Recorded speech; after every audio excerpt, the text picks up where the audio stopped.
Hey, Jason, I hope all is well with you. You know, it actually is. More on that later. Some really cool things are about to happen for me, but nothing I can talk about just yet. So, just in a few months, I'm going to refer back to this moment, and you're going to go, oh, now I know what he was talking about.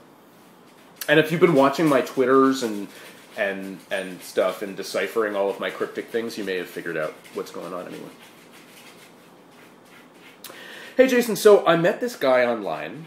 He's in the States, and I'm in Canada. Hey, man. Yeah, I'm Canadian, eh? We Skyped back pretty much every day, and we hit it off. Then we concluded that it was actually time to meet in person and find out if there was actually something else. I ended up going down to visit him for a while, and our love grew even more. It's so cute.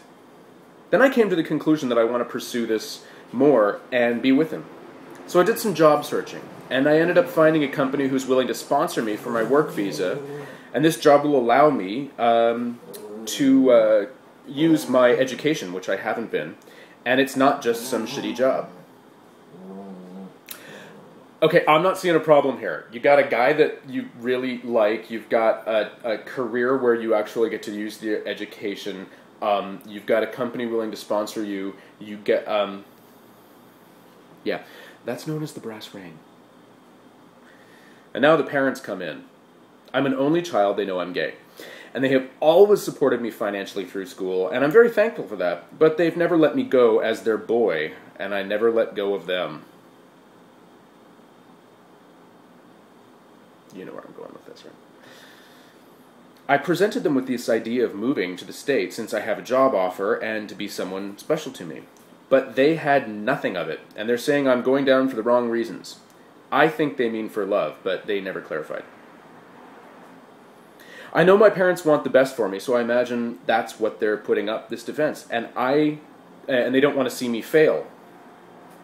No, actually, it does sound like they want you to fail, because you've got somewhere to go and something to do, and you're going to be, and they don't want you to do that. They want you to stay in this shitty job that you got right now.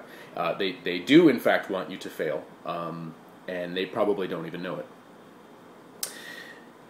it. I feel this is right for me, and it's time to let go of my parents and vice versa and start my life and pursue my career.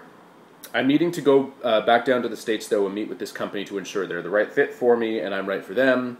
My parents would have nothing to do with this, and they said I'm doing it for all the wrong reasons. With that said, am I bloody crazy for doing this?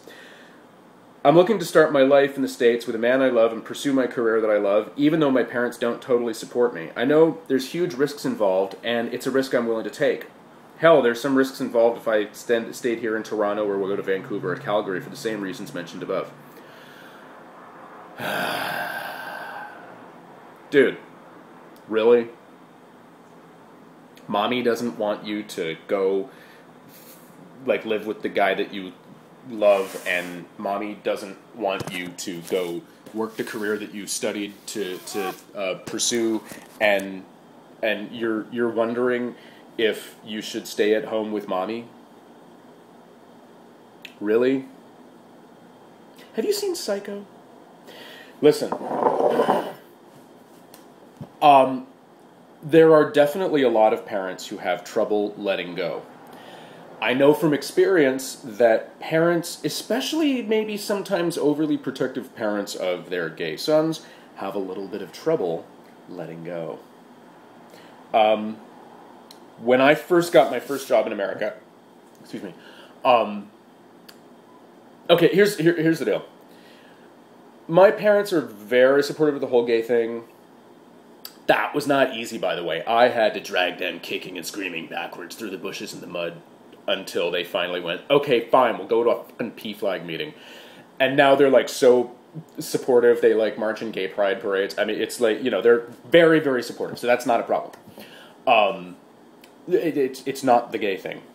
But they're a little overly protective still. And I'm 43. Parents have a way of trying to talk you out of decisions that are in your own best interests because they themselves don't want you to leave. They're afraid of the change. When I told my parents that I had gotten a job in America and I was moving, down here, my mom, she tried every trick in the book, and I'm not kidding. Like, every trick in the book. She was just like, well, I just don't think it's a good idea. What are you going to do if this doesn't work out? And maybe you can get your old job back, right? And it's like an old job that I was working for a record store, and I'm like, no, I can't go back to music retail because the record store industry is dying, right? Like, it's all going online. There's this new thing called iTunes. Oh, do you really think that that's going to catch on? Like, it was that kind of thing, right? She tried every trick in the book. Jason, you never... I know everybody hates it when I do impressions of my mom. You never registered for the draft. I think you could get arrested. You better hire a lawyer and look into that. Like, it was that sort of whole kind of like try to create as much doubt and make it look like it's just too much of a bother. And then I said, well, it's with this really good company, and it's a studio that I really like, and I'm going to be doing this. And she's like, well, what happens if they don't pay you? I'm like, what? Well, what happens if you just work for them and then they just don't pay you? And I'm like, they're going to move me all the way from Toronto to Los Angeles to get 2 free weeks of work out of me before they just don't give me a paycheck? That's illegal. I don't know. If they don't pay you, what do you do? I mean, you don't have a lawyer. Like, it was that whole kind of thing. And then, my favorite one was, well, if you want to live on the West Coast, why don't you call up HMV and see if they can get you a job in Vancouver? Okay, and living in Vancouver, I'm sorry to all my friends over in Vancouver, I would rather deep fry my face than live in Vancouver, okay? Vancouver is a really beautiful city, and send me a fucking postcard and I'll look at it. But it is the most boring city on the face of the earth. I mean, we're talking millions of people who all go to bed by 10 o'clock. I mean, honestly, it's an entire city. Everybody's walking around hocked up on a pot and a half of coffee because if they have any less, they'll just fall asleep right where they are. You know what? It would be like towards the end of the Firefly movie, Serenity, where they go to that city and everybody just lay down on the ground and went to sleep and then died and rotted. That's kind of what Vancouver would be like if there was ever a coffee strike. I'm going to get so much hate mail for that. But it's true. I'm sorry. I went to Vancouver once for a weekend. I remember it was a Friday night, and we asked the bartender, or we asked the waiter, like, hey, like, what bars are there to go to? We're kind of in the mood to party. And he's like, well, you can check out, like, there's like 2 gay bars, right? Or where there were at the time. And we went down there, and it's like, 11 o'clock at night on a Friday in Vancouver, and there's like 7 people in the bar, and they're all standing around going...